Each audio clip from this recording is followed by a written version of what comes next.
scholars, Miss Charles here, ready to help you grow your brain. We're going to learn two things in our video today. We're going to continue working with the digraph WH, and we will continue learning about schema, which is our reading comprehension strategy, basically learning and remembering things that we have read, and in this case, connecting to the book.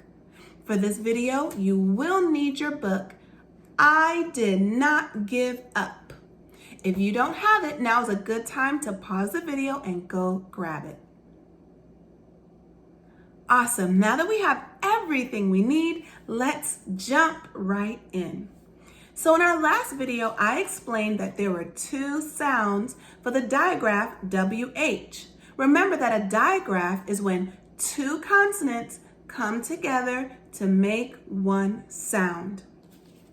We learned that the digraph WH can make the sound like in who, and it can also make the w sound like in whale. Let's practice those sounds again. When I hold the card close to you, you're going to say the sound that the digraph is making at that time. Ready? Here's an example. W, w. Ready? Here we go.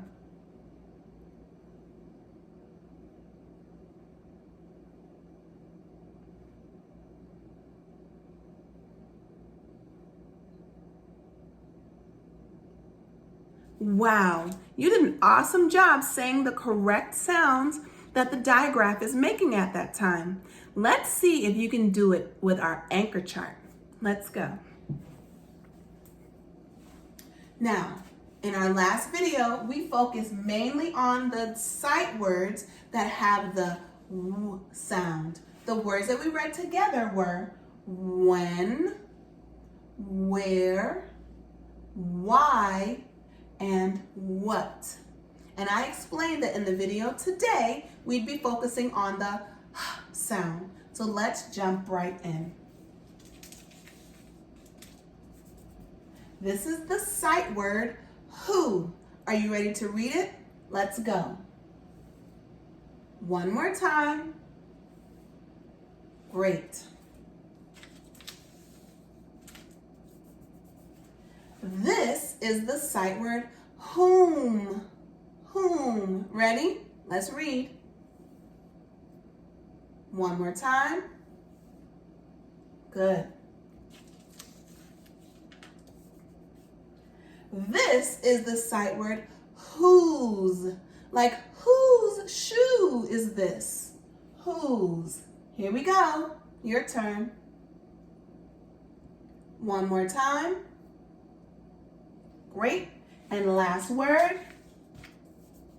This is the sight word, whole. Let's read it.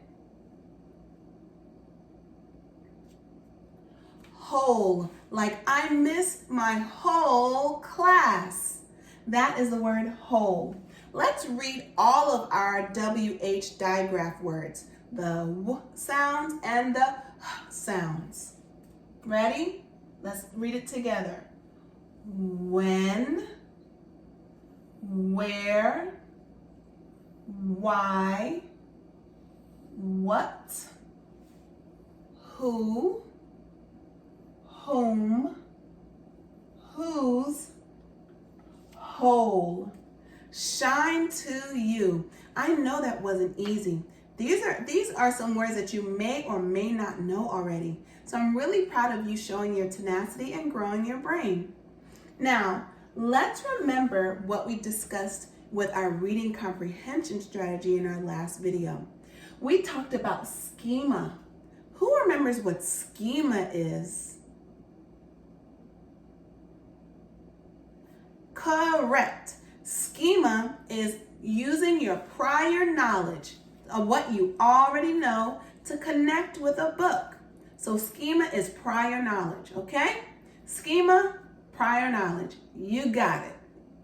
So some of the words or phrases you'll hear or even say when someone is using their schema or prior knowledge, what's already in their brain are, that reminds reminds me of, or I'm remembering, or this happened to me when, or I heard about this at, or I know this because.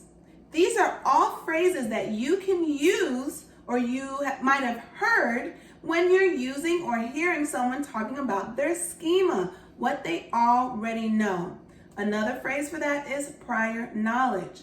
So, in our last video, I asked you to continue doing your picture walk before you read and using your schema to connect with the book.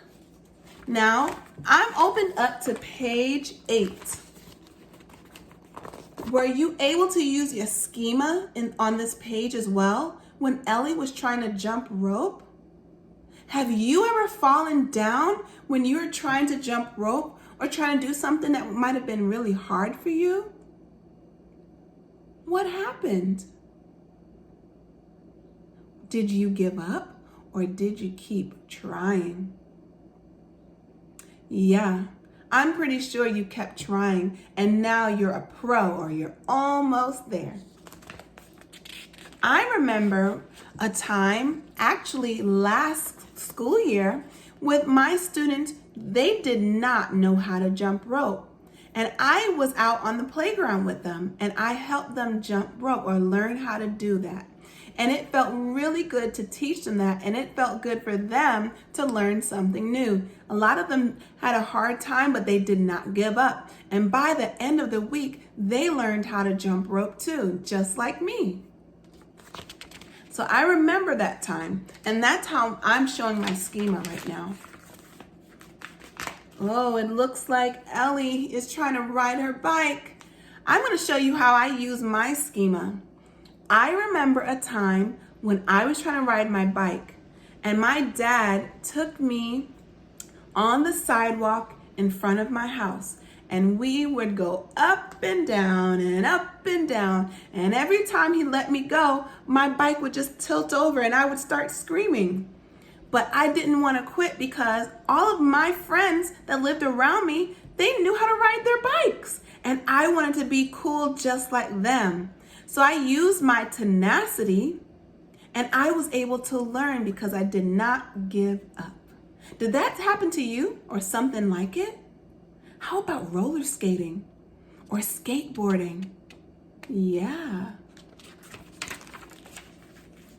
Ooh, one of my favorite things to do. I'm going to use my schema one more time. I remember when I was learning to swim and float. It was really fun because it was at the beach and the waves kept going up and down. And I, for some reason, was not scared. It felt really good to hear the sound of the water rushing in and out.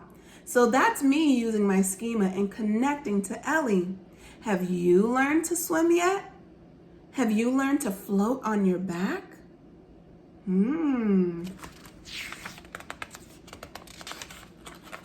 Well, I wonder, why do you think Ellie was able to learn so many new things by the end of this story?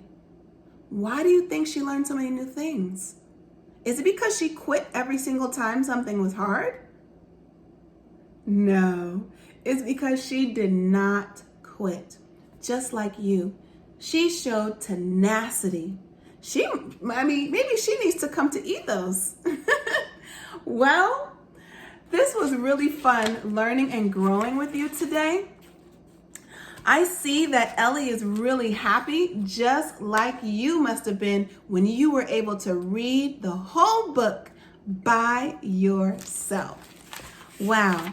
Your job will be to read the story 3 more times today. And before you do, I want to go over some vocabulary words to help you. This word is important. Say important. Right. Say right. Yes, right has a digraph WR that says R, and it also has a sneaky E or vowel consonant E, which the E is silent but is making the vowel say its name. So this word is right, right. This word is tie. This word is trying. This word is float. This word is give. And this word is keep. Good job. Scholars, you're doing such an amazing job growing your brains, and I just want to share some love with you because I know it can be a little challenging or a little hard, but just like Ellie, you do not give up, and that makes me really, really happy. I want you to read the story 3 times, and even in your other books that you read that are not included in this video, I want you to practice using your schema. I want you to think about how you can relate to that book. You might have remembered a time when you went through the same thing the main character went through, or you might have gone through the same thing, okay? So I want you to practice your schema, and I'd like you to read the book 3 more times. All right, scholars, that's it for today. It has been such a pleasure being with you. Happy reading. Until next time. Bye.